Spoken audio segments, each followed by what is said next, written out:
Fala torcedor alagoano, fala torcedora alagoana, tudo bem com vocês? Espero que sim. Hoje, análise pré-jogo de Ituano e CRB. Jogo extremamente importante para o Galo para prosseguir em busca desse G4. O CRB que está há muito tempo tentando voltar, pelo menos ali o G6 ao G5 para começar uma briga mesmo pelo G4. E esse jogo aí é fundamental para essa pretensão do CRB e a gente vai explicar o porquê já já. Então, vem comigo para todos os detalhes desse jogo, muito importante.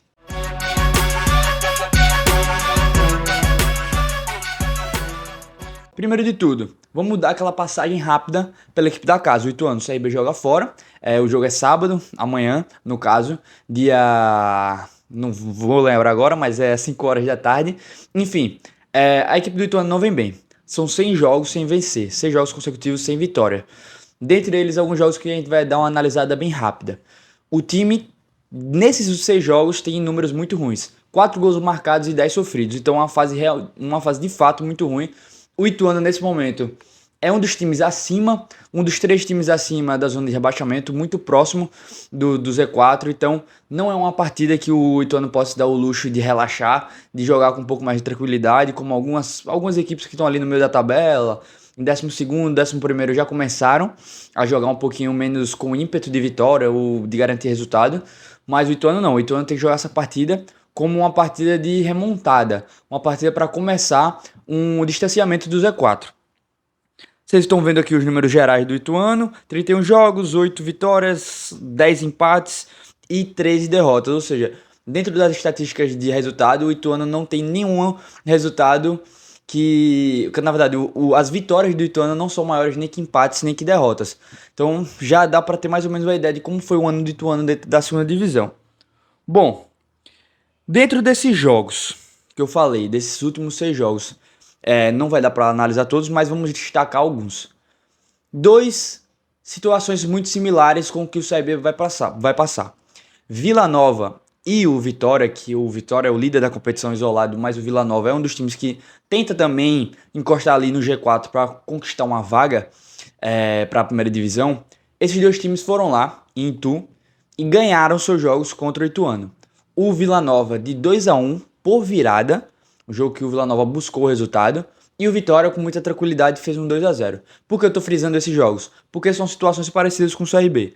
Um time de G4 e um time buscando G4. Os 2 foram lá e aproveitaram a situação do Ituano e saíram com o resultado, com os 3 pontos. O Vila Nova é uma situação mais parecida com o CRB e ainda tem um jogo mais difícil do que o Vitória. O Vitória ganhou tranquilo, foi bem, 2-0, sem grandes sustos, mas o Vila Nova não. O Vila Nova sai atrás do placar para o time da casa, do Ituano, e depois dá a virada. Já dá para notar, e só pelos resultados, não vamos analisar o que aconteceu mesmo na partida, questões táticas e tal, mas pelos resultados que não é impossível um time que está jogando melhor, que está acima do Ituano, vencer uma partida lá em Itu. O último jogo também é bem, como é que eu posso dizer? O último jogo do Ituano foi contra o Atlético Goianiense fora de casa.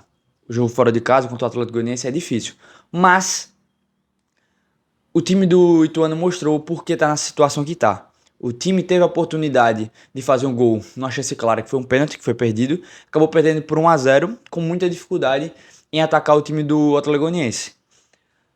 Para dar um resumo geral sobre a fase desse Ituano, é uma fase que o time não vem bem, o time não consegue encaixar, mudanças quase que rodada após rodada na escalação, e o time ainda está naquela maré de azar. Ou seja, é aquele time mesmo que parece que tá declinando na competição na hora errada. Sempre tem esse time que começa a descer e ficar próximo ao Z4 na hora errada. E esse time na Série B desse ano parece ser o Ituano.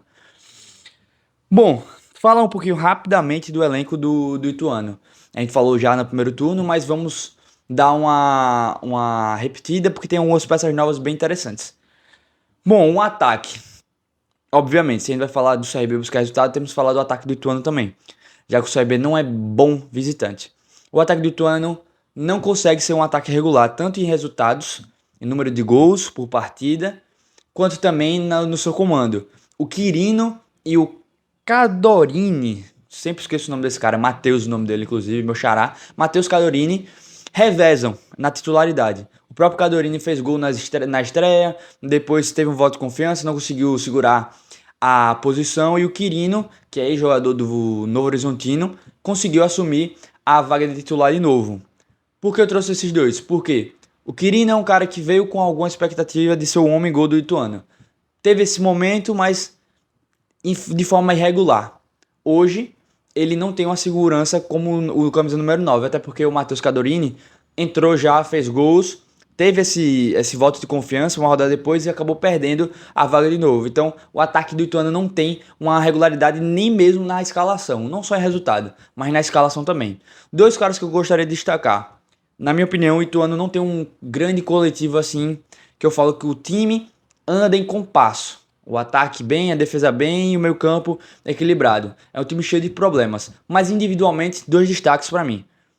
Começando lá de trás, Mário Sérgio, lateral esquerdo. Há muito tempo já é um dos principais laterais esquerdos da Série B. Bom lateral, ótimo no apoio, faz gols. Tem um probleminha na marcação, na minha opinião, mas compensa isso com um posicionamento defensivo. É um lateral muito alto, então ajuda muito na bola parada.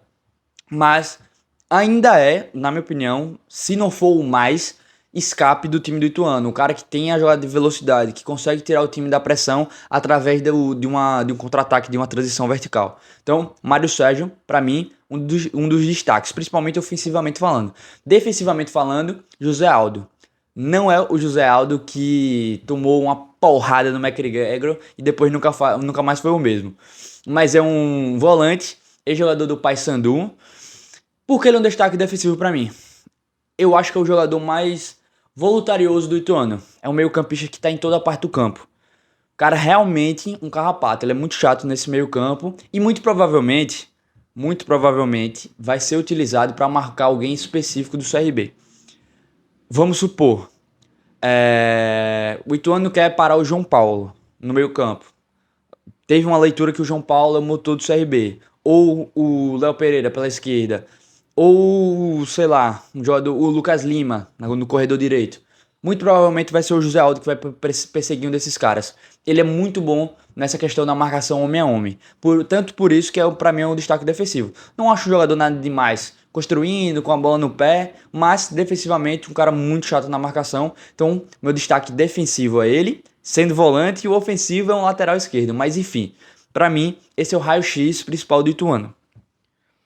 Ainda tem outras peças, eu esqueci aqui de citar. Tem peças conhecidas, muito provavelmente vocês vão ver essas peças ou amanhã jogando como titular ou como opção no banco. O Martin, que estava aqui no CRB até temporada atrás, o Ian Rolim, ex-jogador do CSA, e alguns torcedores do CRB não vão lembrar, do Wesley Pombo. Ele veio do Grêmio, acho que 2 temporadas atrás, eu não sei se foi na mesma época que veio um monte de jogador de base de outros clubes, Fluminense e tal.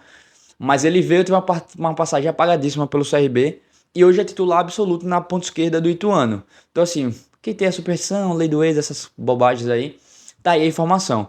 Mas além deles, tem outros jogadores conhecidos que passaram aqui pelo futebol alagoano, mas não são utilizados, muitas vezes por lesão ou por opção mesmo. Caso do Neto Berola, do Frazan, enfim. Outros caras, só para pontuar aí sobre o elenco do Ituano. Passando pro CRB, que é o que importa. Rapidamente. CRB Ceará. CRB, mais uma vez, muito bem como mandante. Sofreu pouco, alguns chutes de fora da área do Ceará aqui e ali, só. A maioria da partida do CRB foi melhor, controlou o jogo, atacou bastante, pressionou a defesa do adversário. Gols saíram, na minha opinião, com alguma tranquilidade, o jogo muito bem controlado. Não teve muito susto o CRB, foi bem. 2-0, placa bom, garantido, renova a moral do time para o jogo desse final de semana. Mas vamos ao que importa. O que vai acontecer? Quais são as situações do CRB nesse jogo contra o Ituano? Primeiras 2 situações. Romão volta, muito boa notícia essa. Lateral esquerdo do CRB é um dos principais jogadores do Galo há muito tempo. Não acho que Matheus Ribeiro ou Edmar. O Matheus Ribeiro faz o arroz com feijão, não compromete, mas perde muito em apoio o CRB quando o Matheus Ribeiro joga improvisado ali como lateral esquerdo. E o Edmar esquece. Muito provavelmente não vai ser mais utilizado esse ano. Então o Romão voltando, tem mais apoio do CRB, tem mais escape, tem mais criação, tem um jogador que vai dar mais opções ofensivas para esse time do CRB, principalmente na última partida a gente deu para notar que o lado esquerdo do CRB era Léo Pereira, sobrecarregado, não tinha muita ultrapassagem, não tinha muito apoio por ali. Então já é uma boa notícia ali pro ponto esquerda, segundo atacante do CRB, para a partida de hoje, porque tá uma fase boa, Léo Pereira. Acho que tem muitas limitações, mas tá ajudando bastante o CRB, e agora com o Romão aumenta o poderio ofensivo do CRB pelo lado esquerdo do campo. E aí, para mim, a grande baixa, obviamente, que é a saída do Falcão. Saída não, na verdade, suspensão, né? Ele tá suspenso e vai cumprir um jogo protocolar. E entra o Auremi no lugar, muito provavelmente. O caderno que tá caindo, eu vou deixar aqui. Boa, dá pra ver daqui as minhas colinhas. Enfim, Auremi entra no lugar. Taticamente não muda muito, mas muda em questão de fase, obviamente. O Auremi começou muito bem o ano pelo CRB. Até acho que se a gente for comparar o primeiro semestre ali do CRB com o primeiro quadrimestre, até antes do Falcão ser titular, o Auremi jogava um futebol mais completo. Porque o Auremi é um cara que tava marcando bem, construía muito bem, virada de jogo e tudo mais, mas caiu muito de rendimento com o Humberto Loser e não conseguiu se recuperar. Enquanto o Falcão com o Daniel Paulista subiu demais, indiscutivelmente um dos melhores jogadores do CRB, principalmente nesse segundo turno. Em número de estatísticas de roubo de bola, ele é líder em todas na Série B. Por jogo, média geral, enfim. Todas essas estatísticas de roubo de bola, o Falcão é o principal. Então é uma baita de um desfalque. Mas acho que o Auremi pode ser um substituto à altura. Vamos ver se ele volta com mais uma chance. Ele começou a voltar a ser utilizado, fez umas besteiras, né, como aquela expulsão. Contra quem, meu Deus? Botafogo de São Paulo, não foi? Não me lembro agora. Mas enfim. Mas eu acho que para esse jogo aí não vai comprometer o Auremi. Mas vamos falar de uma coisa que eu achei muito interessante. A opção pelo Anderson Leite na última partida, porque isso aí pode ser um raio-x para o que a gente vai ver no sábado. O Daniel Paulista já jogou no 4-4-2 nessa temporada pelo CRB, mas o quarto homem de meio campo não era o Anderson Leite, era o Juninho Valora. Caras completamente diferentes. Anderson Leite é um cara muito mais de se doar fisicamente, muito mais tático do que o Valora, que é um cara muito mais técnico. Porém, deu certo na última rodada, inclusive com o Anderson Leite fazendo gol. Então imagina o time do CRB com essas duas possibilidades aqui. A primeira, um 4-1-4-1, com a linha de defensores tradicional já, que se estabeleceu como titular, Diego Silva, Hereda, Alemão, Ramon e o Romão. Auremi na frente desses caras e essa linha de 4 que você tá vendo aqui, com o João Paulo sendo o cara pela direita mais aberto, como ele foi às vezes nesse jogo. Ele movimentou muito esse jogo contra o Ceará, mas fez muito corredor direito, fazendo essa movimentação aí que eu botei, com a setinha, pra dentro. O Lucas Lima fazendo o segundo homem de meio campo ali, mais pela direita, porque ele tem essa ultrapassagem pelo corredor direito, que funciona muito bem, a maioria das vezes. O Léo Pereira encostando mais como segundo atacante. Por que eu imagino isso? Por conta do Romão, essa partida. Nessa última contra o Ceará, ele passou muito vertical. Beleza, não é de todo ruim. Mas ele entrando mais pelo Facão como segundo atacante, fazendo esses dois movimentos, tanto vertical como diagonal, no movimento diagonal ele vai abrir o corredor para o Romão passar. Então já é uma movimentação diferente que a gente pode ver no CRB nesse jogo se repetir a mesma escalação.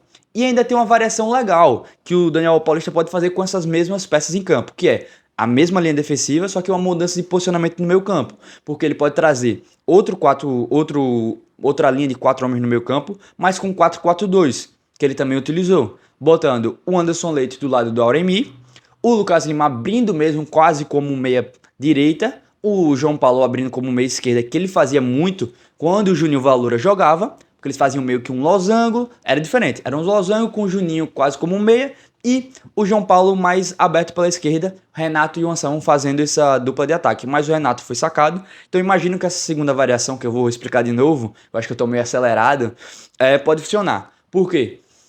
Anderson Leite tem pisada na área, mas também tem saída e segura mais. É um cara que só sobe mais na boa. Então, por jogar fora de casa, posso imaginar ele um pouco mais preso com o Auremi, como vocês estão vendo aí. O Lucas Lima, mesmo voltando para ajudar, principalmente o lateral, o Hereda, vai fazer esse corredor pela direita. E o João Paulo com essa liberdade do lado esquerdo para o meio. Até porque se ele fizer essa movimentação do lado esquerdo para o meio, o Léo Pereira cobre as costas dele. Abre um pouco mais como um ponto esquerda para não deixar o time completamente exposto por lá. Até porque o Romão, de tudo que ele faz bem, o que ele menos faz bem é marcar. Então eu imagino que possa haver essa movimentação. João Paulo mais para a esquerda, caindo para o meio, e o Léo Pereira cobrindo essas costas do João Paulo, mas sendo opção ofensiva. O Anselmo tá sendo um jogador com muita movimentação fora da área, tanto que eu botei ele um pouco atrás, mas sendo obviamente a referência, indo lá para frente. Então, dentro do que o CRB apresentou com essa escalação com o Anderson Leite na última partida, acho que para um jogo fora de casa essas variações são bem legais. Até porque o 4-4-1, 4-4-1 não, perdão. O 4-1-4-1 e esse 4-4-2 são escalações que defensivamente dão muito trabalho para o adversário criar. Então, o time do Ituano tem já uma dificuldade natural na criação. Com uma escalação com 4 homens de meio campo fechando bem as linhas, tanto de passe como de marcação, acho que vai dificultar bastante a vida do Ituano. Não acho ruim o CRB entrar com uma dessas duas variações, ou até mesmo variando o posicionamento dentro da partida dessa maneira que eu passei aí. Acho que o Daniel Paulista vai ter, se não tiver isso, vai ter algo muito parecido em campo na próxima partida. Não imagino que ele entre com o Renato ou qualquer outro ponta, já que deu certo em casa contra o Ceará e pode dar certo fora. Bom, as últimas duas coisas para falar. O looping do CRB. Vamos lá, por partes. O CRB tá vivendo um grande looping, que é ganha em casa, perde fora. Ganha em casa, perde fora, ganha em casa. Esse looping, que é o CRB tá correndo atrás do próprio rabo já há um bom tempo, tem que acabar. Se não acabar, se o CRB empatar ou perder essa contra o Ituano, na minha opinião, pode começar a dar adeus nessa disputa. O CRB tem que fazer praticamente 6 vitórias e um empate ou 7 vitórias para subir. Isso aí não sou eu que estou dizendo, não é achismo meu, é matemática. Você entra lá no site da UFMG, Universidade Federal de Minas Gerais, eles fazem um trabalho bem interessante com essas estatísticas de quem vai subir, quem tem chance de rebaixamento. E você vê a pontuação que o CRB tem que bater para subir com uma tranquilidade. Hoje o CRB tem 48 pontos, fazendo 21 ou fazendo, quantos, meu Deus, 19, vai ter aí 67, 69 pontos. Eu acho que é isso, não tô falando besteira, né? 69 ou 67. É mais ou menos essa pontuação que o CRB precisa subir para chegar na última rodada, dependendo de si. Então, tem que acabar. O CRB tem que começar a ganhar fora. E os adversários que o CRB vai pegar fora, alguns são frágeis, como o Ituano e outros, e um só, na minha opinião, é uma pedra no sapato do CRB, que é o Avaí. Que, na minha opinião, pode ser o jogo mais difícil fora de casa nessa reta final. Os jogos em casa do CRB, o próximo contra o Criciúma é difícil, mas depois vai pegar equipes fragilizadas.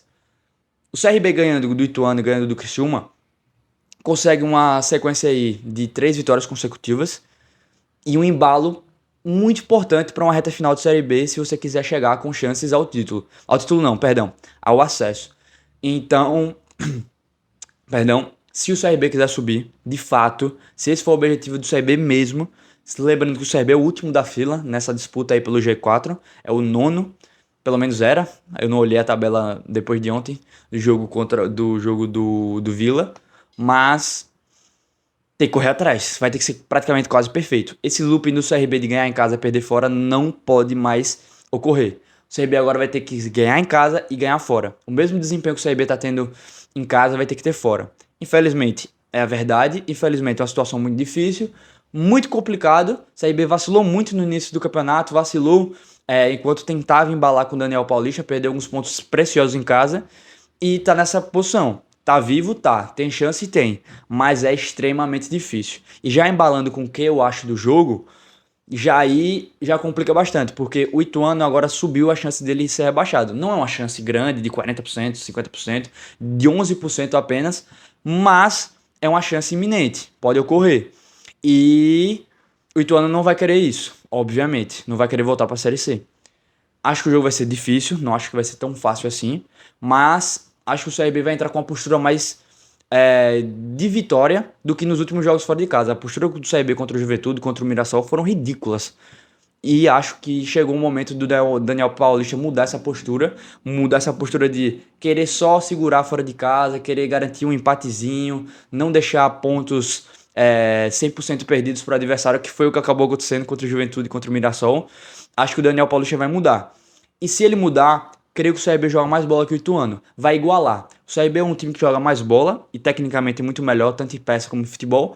Mas o Ituano tem a vantagem de jogar em casa e essa necessidade de vitória é muito maior que a do CRB. Porque a chance do Ituano cair é maior do que a do CRB subir. Então, vai igualar. Acho que vai ser um jogo difícil, não tecnicamente, mas por conta do ímpeto, da vontade que o Ituano vai entrar. Então, acho que a partida tem tudo para ser equilibrada, mas com uma mudança de postura certa, dessas aí que eu imagino que o Daniel Paulista vai fazer, acho que o CRB tem total condição de ganhar. Tô me arriscando dizendo que o CRB vai ganhar fora, não tô dizendo que vai, mas tem chance. E ainda acho que tô me arriscando um pouco. Porém, creio que esse jogo contra o Ituano chegou a hora do CRB dar essa virada de chave nas partidas fora de casa. Repito, muito difícil por conta de toda a necessidade do Ituano. Porém, creio que com as mudanças certas tecnicamente, não entrando com a escalação acovardada, nem com a postura acovardada, o CRB consegue sair com um grande resultado lá de Itu. Beleza? Então, espero vocês aqui nos próximos vídeos, espero que você tenha gostado. Se você é membro aqui de Primeira Viagem, se inscreve, dá o seu like, ativa as notificações, isso fortalece demais o nosso projeto. Compartilha esse link para quem você acha que vai gostar desse tipo de conteúdo, esse tipo de análise diferente aqui no nosso futebol alagoano, tentando sempre dar aqui uma inovada. E muito obrigado pela sua audiência, muito obrigado pela sua visualização. Aqui embaixo, há algum tempinho já, tá as minhas redes sociais, me segue nelas, no Instagram tem muito conteúdo independente lá, que eu não jogo aqui no YouTube, nas outras também. Enfim, se você tá gostando desse conteúdo no YouTube, mais no dia a dia e mais dias durante a semana, eu posto coisas principalmente aqui no Instagram, então me segue lá para ter muito mais conteúdo, viu? Um grande abraço, muito obrigado pela sua audiência e até mais.